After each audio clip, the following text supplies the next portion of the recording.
점이 있다는 사실을 발견할 수 있습니다. 예레미야, 에스겔 모두 제사장 가문에서 태어났고 두 사람 모두 하나님의 말씀을 대언하는 선지자로 부름을 받았습니다.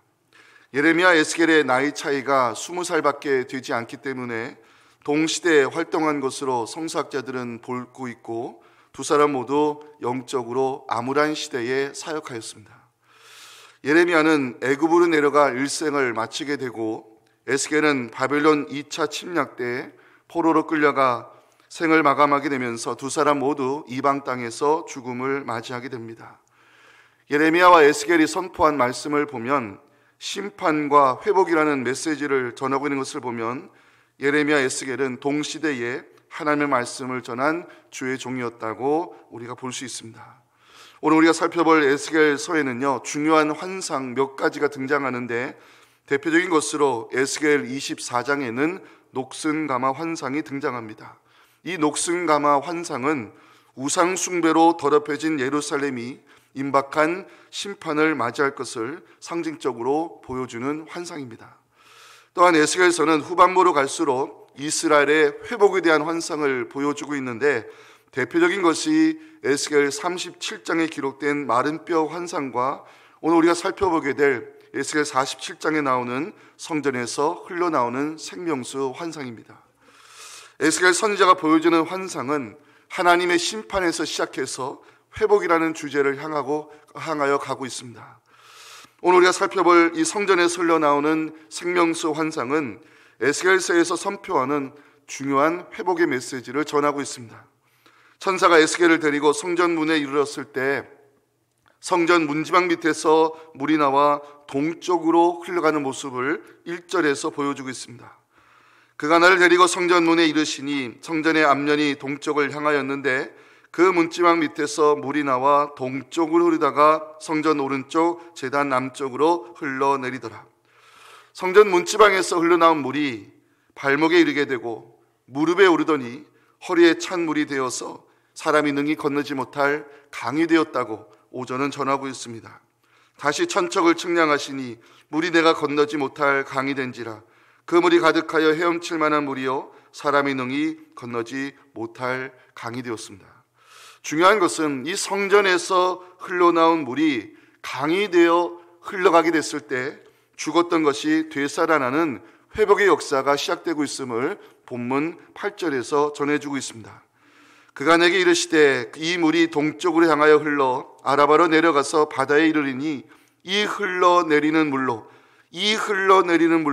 그 바다의 물이 되살아나리라. 강물이 이르는 곳마다 죽은 것들이 되살아나는 이 살림의 역사가 일어나서 사람이 살만한 땅이 되었다는 사실 9절과 10절에서 증거하고 있습니다. 이 강물이 이르는 곳마다 번성하는 모든 생물이 살고 또 거기가 심이 많으리니 이 물이 흘러 들어가므로 바닷물이 되살아나겠고 이 강이 이르는 각처에 모든 것이 살 것이며 또 이 강가에 어부가 설 것이니 엔게디에서부터 에네글라임까지 금을 치는 곳이 될 것이라. 그 고기가 각기 종류를 따라 큰 바다의 고기같이 심이 많아질 것을 예고하고 있습니다. 회복의 역사, 살림의 역사가 일어난 것은 성소를 통하여 흘러나온 물 때문임을 에스겔은 12절에서 전하고 있습니다. 중요한 말씀입니다. 함께 읽겠습니다. 시작. 강 좌우가에는 각종 먹을 과실나무가 자라서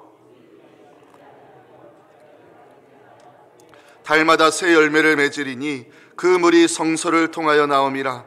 그 열매는 먹을 만하고 그 잎사귀는 약재료가 되리라. 아멘.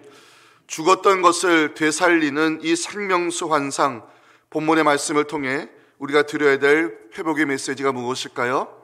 함께 묵상하며 귀하신 은혜를 나누기 원합니다. 이 첫째 메시지가 제일 중요합니다.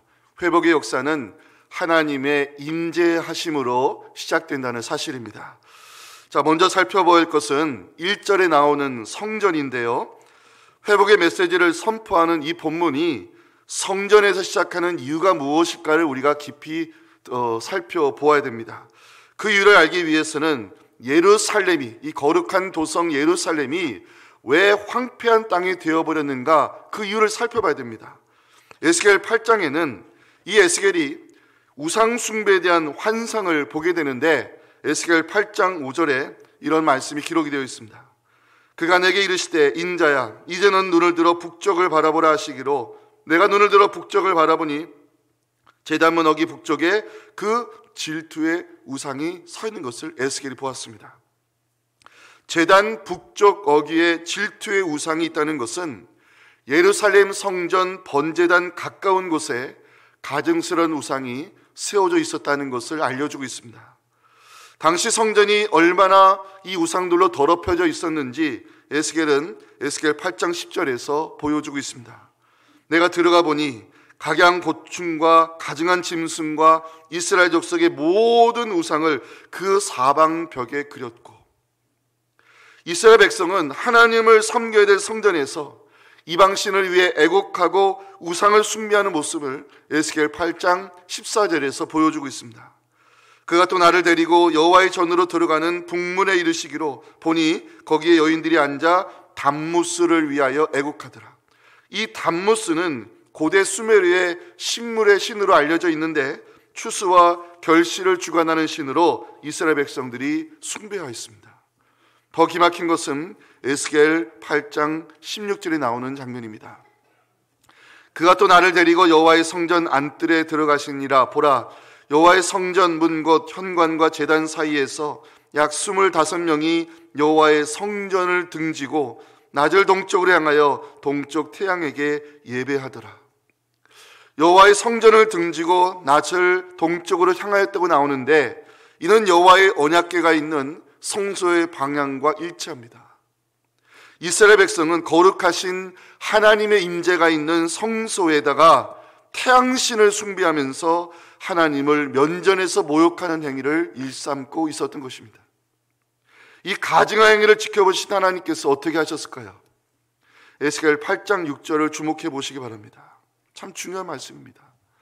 그가 또 내게 이르시되 인자야 이스라엘 족속이 행하는 일을 보느냐? 그들이 여기에서 크게 가증한 일을 행하여 나로 내 성소를 멀리 떠나게 하느니라. 너는 다시 다른 큰 가증한 일을 볼 것을 하나님 말씀하셨습니다. 에스겔서를 읽어보면 실제로 하나님의 영광이, 이 하나님의 영광이 성전을 떠나는 장면을 보여주고 있습니다. 에스겔 10장 18절입니다. 여호와의 영광이 성전 문지방을 떠나서 그룹들 위에 머무르니. 여호와의 영광이 성전을 떠날 때 어떤 결과를 가져왔을까요? 여호와의 영광이 성전을 떠난 후 예루살렘이 심판을 받을 것에 대한 말씀이 드디어 선포되기 시작합니다. 그게 에스겔 11장 8절에서 10절입니다. 나 주 여호와가 말하노라. 너희가 칼을 두려워하니 내가 칼로 너희에게 이르게 하고 너희를 그 성읍 가운데에서 끌어내어 타국인의 손에 넘겨 너희에게 벌을 내리리니 너희가 칼에 엎드러질 것이라. 내가 이스라엘 변경에서 너희를 심판하리니 너희는 내가 여호와인 줄을 알리라. 또한 에스겔 11장 23절에 보면 여호와의 영광이 예루살렘 성읍을 떠나는 장면을 보여주고 있습니다. 여호와의 영광이 성읍 가운데에서도 올라가 성읍 동쪽산에 머무르며 드디어 하나님의 영광이 예루살렘을 떠나기 시작했습니다. 여호와의 영광이 예루살렘을 떠나간 후 하나님은 에스겔 선지자에게 유다 족속이 포로로 끌려가게 될 것을 상징적 행동을 통해 보여주라고 말씀하셨습니다. 그게 에스겔 12장 3절과 4절입니다. 인자야 너는 포로의 행장을 꾸리고 낮에 그들의 목전에서 끌려가라. 네가 내 처소를 다른 곳으로 옮기는 것을 그들이 보면 비록 반역하는 족속이라도 혹 생각이 있으리라.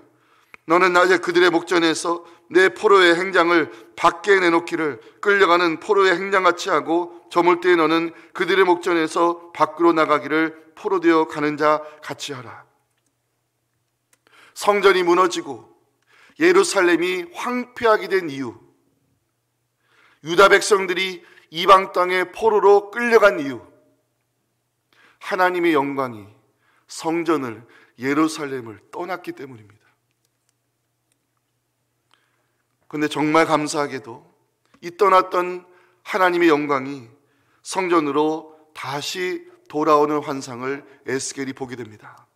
그 장면이 에스겔 43장 1절부터 5절에 기록되어 있는 말씀인데 회복의 시작을 알리는 중요한 말씀이기 때문에 좀 깁니다마는 함께 읽어보기 원합니다. 함께 읽겠습니다. 그 후에 그가 나를 데리고 문에 이르니 곧 동쪽을 향한 문이라. 이스라엘 하나님의 영광이 동쪽에서부터 오는데 하나님의 음성이 많은 물소리 같고 땅은 그 영광으로 말미암아 빛나니 그 모양이 내가 본 환상 곧 전에 성읍을 멸하러 올 때에 보던 환상 같고 그발 강가에서 보던 환상과도 같기로 내가 곧 얼굴을 땅에 대고 엎드렸더니 여호와의 영광이 동문을 통하여 성전으로 들어가고 영이 나를 들어 데리고 안뜰에 들어가시기로 내가 보니 여호와의 영광이 성전에 가득하더라. 아멘. 떠났던 하나님의 영광이 성전에 돌아오는 것은 에스겔이 하나님의 임재하심을 보았다는 의미입니다. 이 하나님의 임재하심이 얼마나 중요한지 에스겔은 알고 있었습니다. 하나님의 임재가 떠난 성전은 무너졌고 하나님의 임재하심이 떠난 예루살렘은 황폐한 성읍이 되어버렸습니다. 하지만 하나님의 영광이 성전에 다시 돌아오심으로 하나님의 임재를 통한 회복의 역사가 시작될 것을 에스겔은 확신하게 되었습니다. 이제 여러분들 본문 1절에 나오는 성전을 주목해 보셔야 됩니다. 그가 나를 데리고 성전 문에 이르시니 성전의 앞면이 동쪽을 향하였는데 그 문지방 밑에서 물이 나와 동쪽으로 흐르다가 성전 오른쪽 제단 남쪽으로 흘러내리더라. 1절에 나오는 성전은 그냥 성전이 아니라 하나님의 임재하시는 성전을 가리키는 중요한 단어입니다. 하나님이 임재하시는 성전에서 물이 흘러나오게 되고 그 물이 불어나 사람이 건너지 못할 강이 되면서 죽은 바다가 살고 죽은 나무가 살고 사람이 살게 되는 회복의 역사를 보여주는 이 중요한 환상이 바로 성전에서 흘러나오는 생명수 환상입니다. 우리는 여기서 중요한 메시지를 발견할 수 있습니다. 회복의 역사는 하나님의 임재하심에서 시작된다는 사실입니다. 하나님의 임재가 있는 곳에 살아남의 역사가 일어나는 줄 믿으시기 바랍니다. 하나님의 임재가 있는 곳에 회복의 은혜가 임하는 줄 믿으시기 바랍니다. 새해를 시작하는 우리 무엇보다 기도해야 될 것은 하나님의 임재하심을 위해 우리는 기도해야 됩니다. 우리 교회가 하나님이 임재하시는 교회가 되어서 말씀이 살고 기도가 살고 예배가 살아나 교회단을 회복하는 올 한 해가 되기를 간절히 소망합니다. 저는 여러분들의 가정이 하나님의 임재로 충만한 믿음의 가정 되어서 죽었던 것이 살아나는 기적의 역사가 일어나기를 주님의 이름으로 축복합니다. 우리가 살아가는 이 땅이 하나님 임재하시는 거룩한 땅이 되어서 무너졌던 것이 다시 살아나는 제사장 나라 될 수 있기를 간절히 소망합니다.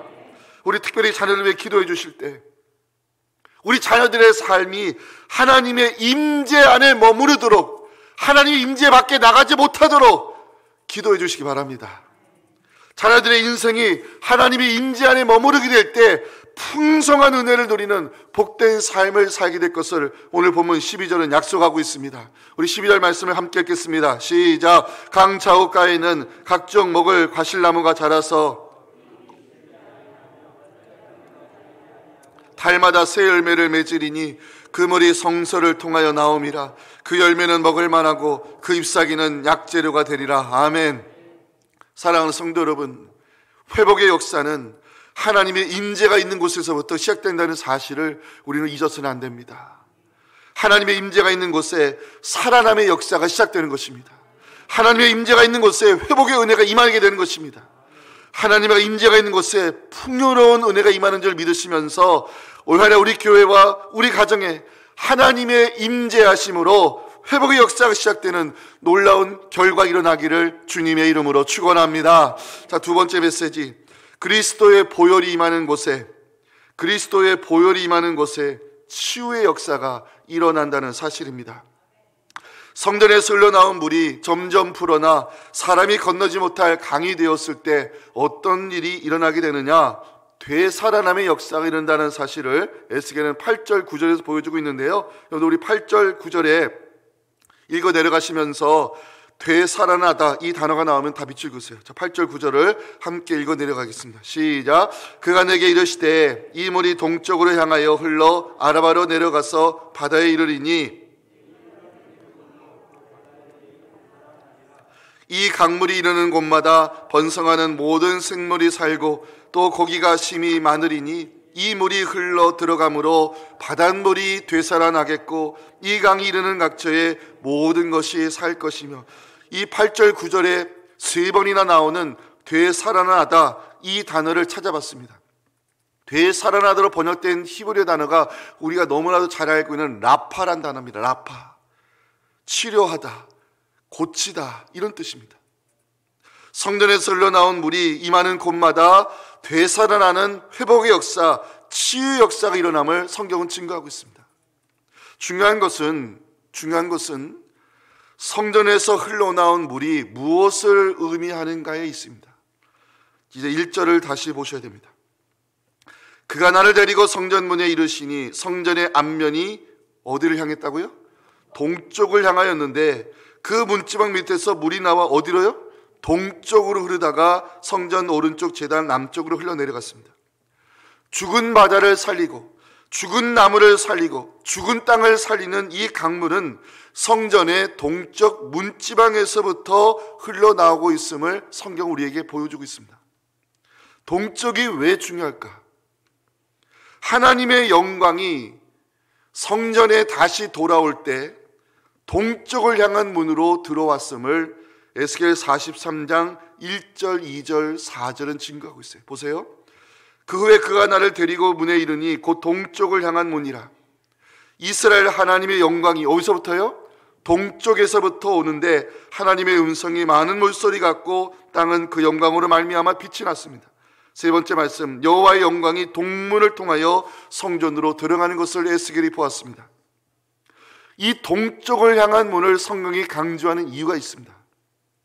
구약의 성막 역사를 보면 성소를 출입하는 문은 오직 하나, 동쪽을 향한 문밖에 없었습니다.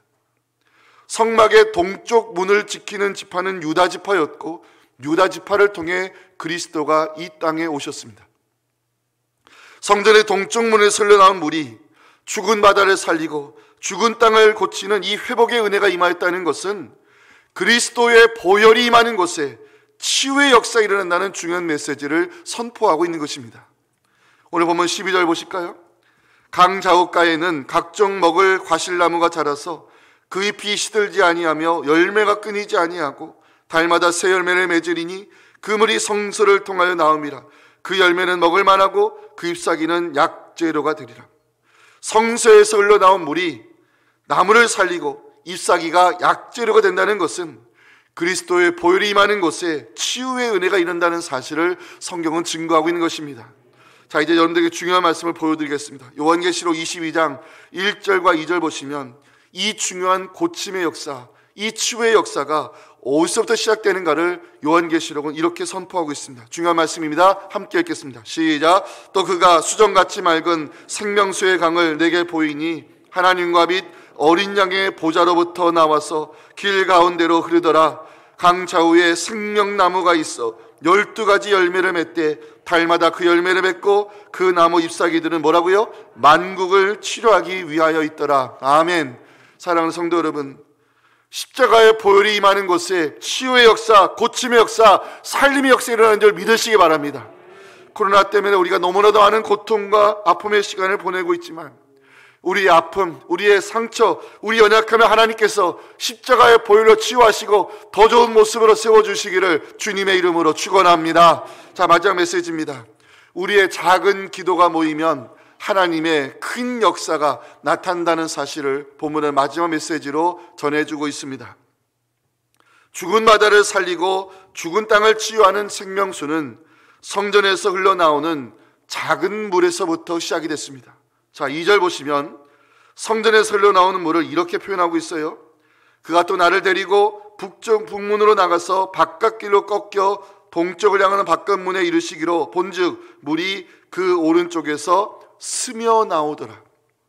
스며 나오더라. 히브리 성경을 보면 똑똑 떨어지다, 졸졸 흐르다, 이런 뜻입니다. 성전에서 스며 나오는 물은 똑똑 떨어지는 작은 물이었습니다. 이 작은 물방울들이 모여서 발목에 이르고 무릎에 오르고 허리에 차게 되면서 사람이 능히 건너지 못할 강이 되었다고 5절은 증거합니다. 다시 천척을 측량하시니 물이 내가 건너지 못할 강이 된지라.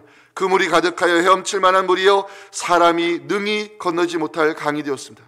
중요한 것은 이 작은 물방울들이 모여 강물이 됐을 때 모든 것이 되살아나는 회복의 역사가 일어났음을 성경은 증거하고 있습니다. 우린 여기서 성도 한 사람 한 사람의 작은 기도가 모이면 하나님의 큰 역사가 일어난다는 메시지를 발견할 수 있는 것입니다. 엘리야 시대에 감재앙을 그치게 하고 유다 땅을 적셨던 큰 비는 엘리야 한 사람의 무릎 꿇음에서부터 시작이 됐습니다. 120명의 성도들이 모여서 기도의 힘을 모았을 때 성령의 불이 임재하였고 세상의 역사를 뒤집어 놨던 초대교회가 시작이 됐습니다. 오늘 본문은 무엇을 전하고 있습니까? 죽은 것을 되살리는 회복의 역사는 성전에서 스며 나오는 작은 물에서부터 시작이 됐다고 성경은 우리에게 보여주고 있습니다. 천국은 겨자씨처럼 작은 것을 시작되지만 그 영향력은 대단하다는 사실, 마태복음 13장 31절 32절을 말씀하고 있습니다. 오늘 마지막 구절입니다. 함께 읽겠습니다. 시작. 또 비유를 들어 이르시되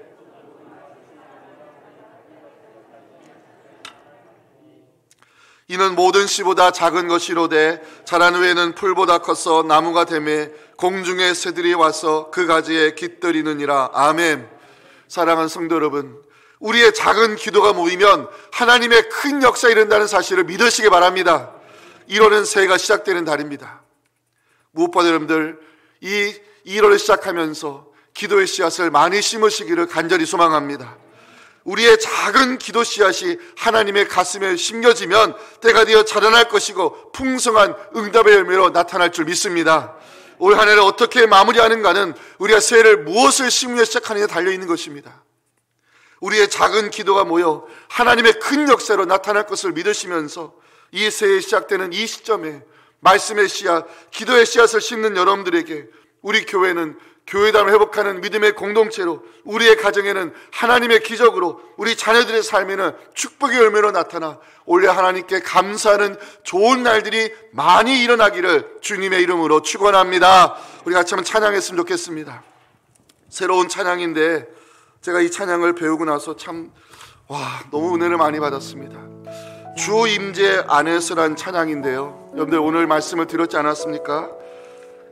회복의 역사는 하나님이 임재하심에서부터 시작이 되는 것입니다. 하나님, 우리 교회가 하나님의 임재하심으로 충만한 믿음의 공동체 되기 원합니다. 우리 가정이 하나님의 임재하심이 머무르는 믿음의 가정 되기를 소망합니다. 우리 자녀들의 삶이 하나님의 임재 안에 살아가는 복된 자녀들 되기 원합니다. 그런 마음으로 주 임재 안에서 함께 찬양 올려드리겠습니다.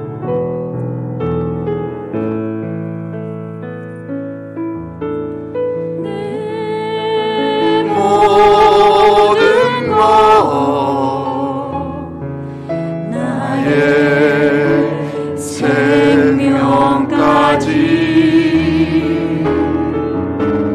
다 주님 앞에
임재 안에서. 여러분, 손을 한번 가슴에 모으고 오늘 어쩌면 이것이 가장 중요한 기도 제목일지 모르겠습니다. 하나님, 내 삶이 하나님의 임재로 충만하기를 원합니다. 우리의 가정에 하나님의 임재가 머무르는 복된 가정 되기 원합니다. 우리 교회가 하나님의 임재로 충만한 믿음의 교회 되기를 소망합니다. 우리 자녀들의 인생이 하나님의 임재 안에 머무르는 복된 삶을 살기를 소망합니다. 회복의 역사는 하나님의 임재하심으로 시작이 되는 것입니다. 하나님의 임재가 떠난 그곳은 성전이 무너지고 성벽이 무너지고 황폐한 땅이 될 수밖에 없습니다. 이 회복의 역사가 하나님 임재하심으로 시작된 것을 오늘 말씀을 통해 들은 저희들, 하나님의 임재하심을 위해 구하기 원합니다. 하나님 임재하여 주시옵소서. 하나님 임재로 충만한 믿음의 가정 되게 도와주시옵시고, 하나님의 임재로 충만한 우리 교회가 되어서 하나님께 영광을 올려드리는 회복 역사가 시작되게 하라고 주님은 간절히 외치고 함께 뜨겁게 기도하겠습니다. 주여! 하나님 아버지 감사합니다. 오늘 신대만이 특세 5째 날 저희들을 예배자로 세워주시옵시고 참으로 귀한 말씀 들려주시며 분명한 기도 제목 알려주시니 하나님 감사합니다. 회복의 역사는 하나님 임재하는 시작된 것을 말씀해 주셔서 아버지 이 시간 두손 높이 들어 하나님 앞에 부르짖습니다. 하나님 임재하여 주시옵소서. 하나님의 임재로 충만한 삶을 살게 하여 주시옵소서. 하나님의 임재가 머무르는 내가 되게 하여 주시옵소서. 하나님의 임재로 성령으로 충만한 믿음의 공동체가 세워지게 하여 주시옵소서. 우리 자녀들의 삶이 절대로 하나님 임재와 앞으로 떠나지 않게 도와주시옵시고, 우리 자녀들의 삶이 하나님 임재 안에 머무름으로 하나님 풍성한 축복의 열매를 맺으며 살아가는 우리 자녀들의 인생이 되게 하여 주시옵소서. 하나님 이 시간에 우리의 기도 가운데 임재하여 주시옵소서. 우리의 찬양 가운데 임재하여 주시옵소서. 우리의 예배 가운데 임재하여 주시옵소서. 하나님의 임재하심으로 죽었던 것이 되살아나고 물었던 것이 다시 회복되는 놀라운 역사가 아버지 우리 기도가 일어나게 하여 주시옵소서. 주여 하나님의 임재를 구합니다. 하나님께를 영으로 듣습니다. 하나님 임재하여 주셔서 우리 아픔을 치유하시고 우리를 고쳐주시고 우리를 되살리는 성령 역사가 일어나게 하여 주시옵소서. 주여 임재하여 주시옵소서. 어린 양 찬양하리. 어린 양 찬양하리. 함께 찬양합니다. 주여 평생 그 하나로 주문해오. 어린 양 찬양하리. 내가 주의 임. 우리 한번 찬양할까요? 어린 양 찬양하리. 선포합시다. 어린 양 찬양하리. 내 평생 그 하나로 충분해요. 어린 양 찬양하리. 내가 주의 임재 안에서. 유다 백성들이 하나님을 등지고 태양신을 숭배하고 담무스를 위해 애곡하고 성전 벽에 각종 곤충과 우상의 그림들을 그렸을 때 하나님은 심판의 칼을 들고 결국 하나님의 영광이 떠나버렸습니다. 하나님의 영광이 떠난 성전은 무너졌고 하나님의 임재가 떠난 성읍은 황폐한 땅이 되어버렸습니다. 하나님, 이 시간 무엇보다 하나님의 임재하심을 구합니다. 하나님, 우리 가운데 임재하여 주시옵소서. 하나님 임재로 충만한 삶을 살게 하여 주시옵소서. 하나님 임재가 머무르는 복된 가정 되게 하여 주시옵소서. 하나님의 임재로 성령으로 충만한 우리 교회가 되게 하여 주시옵소서. 특별히 우리 자녀들의 삶이 하나님의 임재로 묶여지기를 소망합니다.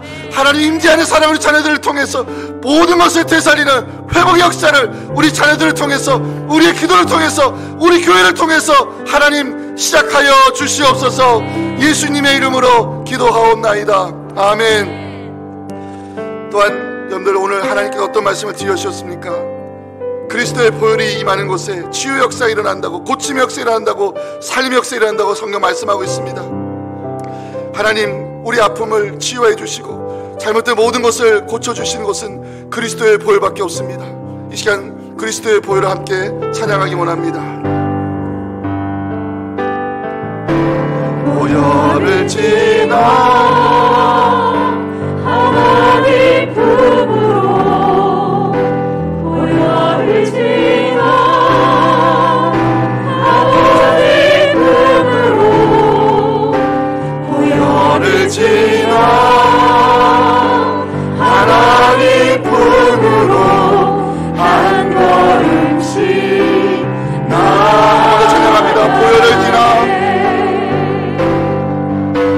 보혈을 지나 하나님 품으로 보혈을 지나 아버지 품으로 보혈을 지나 하나님 품으로 한 걸음씩 나아가네. 존귀한 주보혈이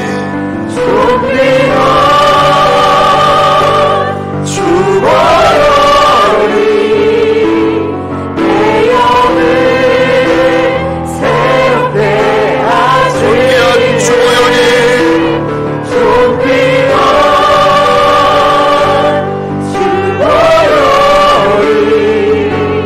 내 영을 우리 마지막으로 손들고 찬양합시다. 존귀한 주보혈이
코로나 때문에 너무나도 많은 사람들이 고통의 시간을 보내고 있습니다.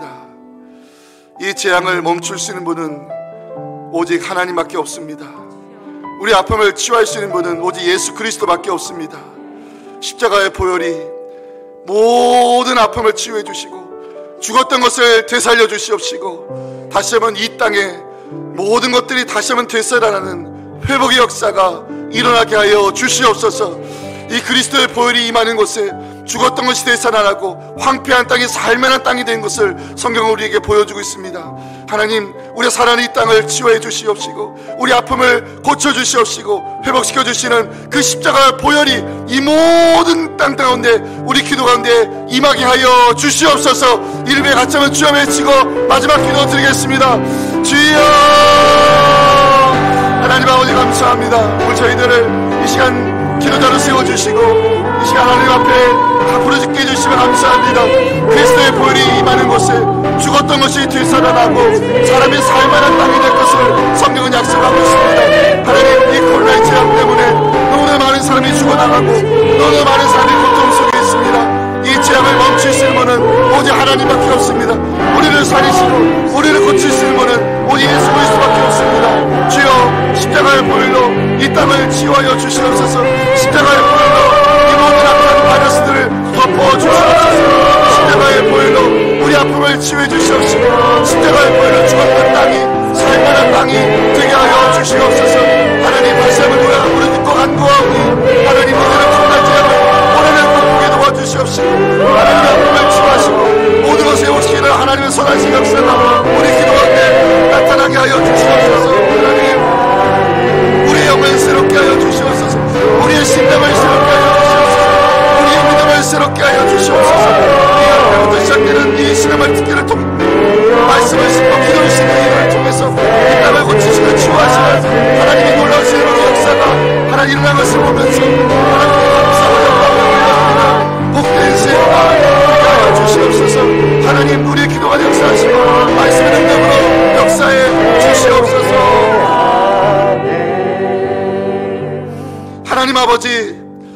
오늘 신년새에 예배자로 세우시고 기도자로 세워주셔서 말씀을 심고 기도의 씨앗을 심으며 새해를 시작하게 하신 하나님 감사를 드립니다. 우리가 믿음으로 받았던 이 말씀들이 능력으로 나타나게 하여 주시옵소서. 축복으로 나타나게 하여 주시옵소서. 기도의 풍성한 열매가 올해 안에 나타나게 하여 주시옵소서. 하나님, 코로나 때문에 너무나도 많은 사람들이 죽어나가고 고통 속에 있습니다. 이 재앙을 멈출 수 있는 하나님밖에 없습니다. 우리 아픔을 치유할 수 있는 오직 예수 그리스도밖에 없습니다. 그리스도의 보혈이 임하는 것에 죽었던 것이 되살아나고 사람들이 살만한 회복의 땅이 될 것을 하나님 말씀하셨사오니, 하나님 그리스도의 보혈로, 십자가의 보혈로 우리 아픔을 치유하여 주시옵소서. 죽었던 것을 되살아나게 하여 주시옵소서. 우리의 기도 가운데 회복 역사가 시작되므로 올해 코로나의 종식을 보면서 우리의 죽었던 모든 것들을 다시 이렇게 세워주시는 하나님의 은혜가 우리 기도 가운데에 시작되게 하여 주시옵소서. 지금은 죽었던 것을 되살리시는 우리 구주 예수님의 은혜와 사랑하는 성도 한 사람 한 사람의 기도를 모아 큰 역사를 이루어 주실 아버지 하나님의 크신 사랑과 성령의 함께 하심이 오늘 주신 이 말씀이 바로 내게 들려주신 분명한 기도 제목을 깨닫고 하나님의 임재하심을 구하는 모든 죄 백성들을 통해서 죽었던 것을 되살리는 성령의 약속이 나타낼 소망하는 우리 사랑하는 성도들의 가정과 사랑하는 자녀들의 신앙과 사랑하는 우리 교회 이 나라 민족 위에 지금부터 영원토록 함께 하시기를 간절히 축원하옵나이다. 아멘.